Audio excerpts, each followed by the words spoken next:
Assalamualaikum warahmatullahi wabarakatuh. Perkenalkan, nama saya Rafi Jumanza, NIM 2019 1511005. Baiklah, di sini saya akan menjawab pertanyaan, mengapa pembelajaran berbasis media inovatif dibutuhkan dalam proses pembelajaran penjas di sekolah? 1. Mengapa pembelajaran inovatif diperlukan? Menurut saya, pembelajaran inovatif pendidikan jasmani merupakan sebuah keharusan, namun dalam aplikasinya harus tetap mengarah pada upaya pencapaian tujuan pendidikan jasmani itu sendiri. Jika inovasi merupakan sebuah cara, maka cara tersebut tetap berorientasi pada pencapaian tujuan pendidikan jasmani. Antara upaya inovatif dan pencapaian tujuan terjadi sebuah ikatan yang kuat dan jelas. Terjadi sebuah ikatan. Inovasi dalam pembelajaran penjas justru diharapkan mempertegas dan memperkuat arah menuju dalam pembelajaran penjas. Pencapaian tujuan pendidikan jasmani tersebut formulasi dan tujuan pendidikan jasmani yang relevan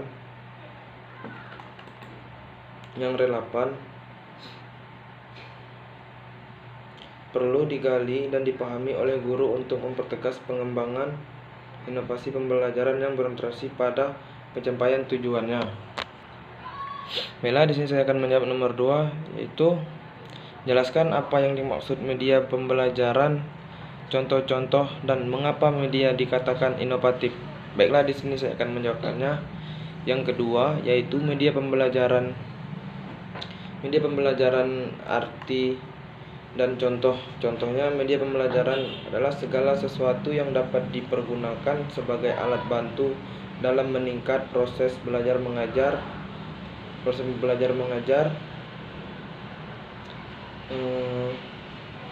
dan dengan cara mengasah pikiran, perasaan, perhatian, keterampilan dan kemampuan murid. Pengertian menurut para ahli. Menurut Miyarso 2004 berpendapat bahwa media pembelajaran adalah segala sesuatu yang digunakan untuk menyalurkan pesan serta dapat merangsang pikiran, perasaan, perhatian, dan kemauan murid. Menurut Ali 1992 berpendapat bahwa media adalah berbagai jenis komponen dalam lingkungan siswa yang dapat memberikan rangsangan untuk belajar.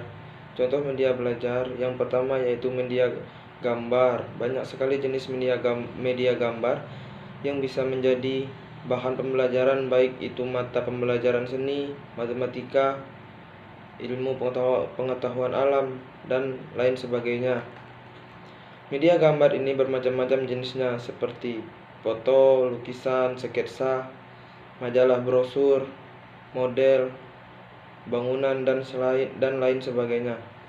Kedua, media gambar fotografi. Untuk media gambar fotografi ini bisa kita terapkan jika peserta didik kurang memiliki perhatian.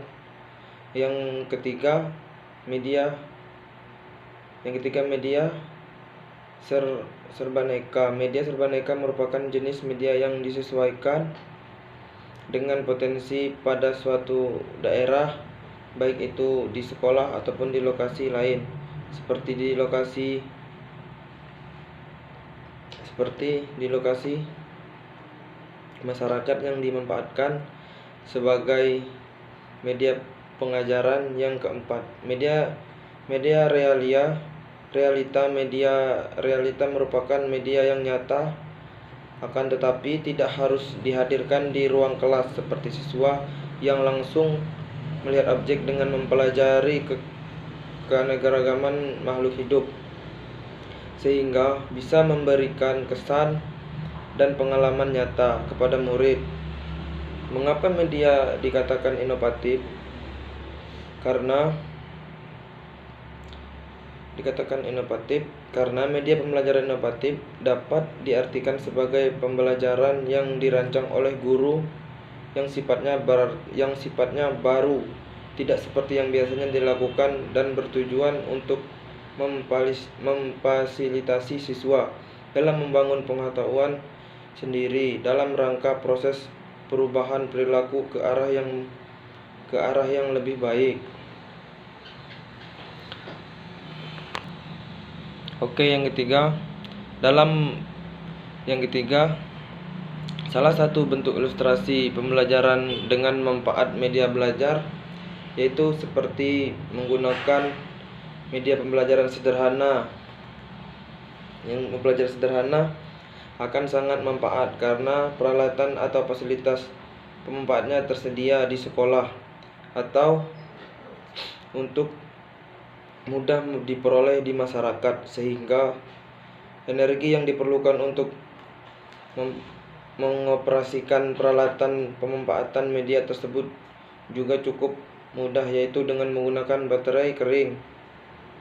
Dari segi expertise atau keterampilan yang dibutuhkan untuk mengembangkan media sederhana seperti media kaset, audio, atau transparansi misalnya, tidaklah terlalu sulit untuk mendapatkannya. Tidak juga terlalu sulit untuk mempelajari cara-cara perancangan dan pengembangan media sederhana. Permasalahan yang sering muncul berkenaan dengan menggunakan media pembelajaran yang ketersediaan dan manfaat ketersediaan media masih sangat kurang, sehingga para pengajar menggunakan media secara minimal. Media yang sering adalah media cetak, tiket modul, handout, buku teks, dan lain sebagainya, dan didukung dengan alat bantu sederhana yang masih tetap digunakan seperti papan tulis, kapur, spidol. Sedangkan media audio dan visual masih tetap digunakan seperti papan tulis, kapur, spidol. Sedangkan media audio dan visual, kaset, audio, siaran TV atau radio, video atau film, dan media elektronik komputer lainnya. Baiklah, itulah sekian dari saya. Apabila ada salah kata, saya mohon maaf. Saya akhiri. Assalamualaikum warahmatullahi wabarakatuh.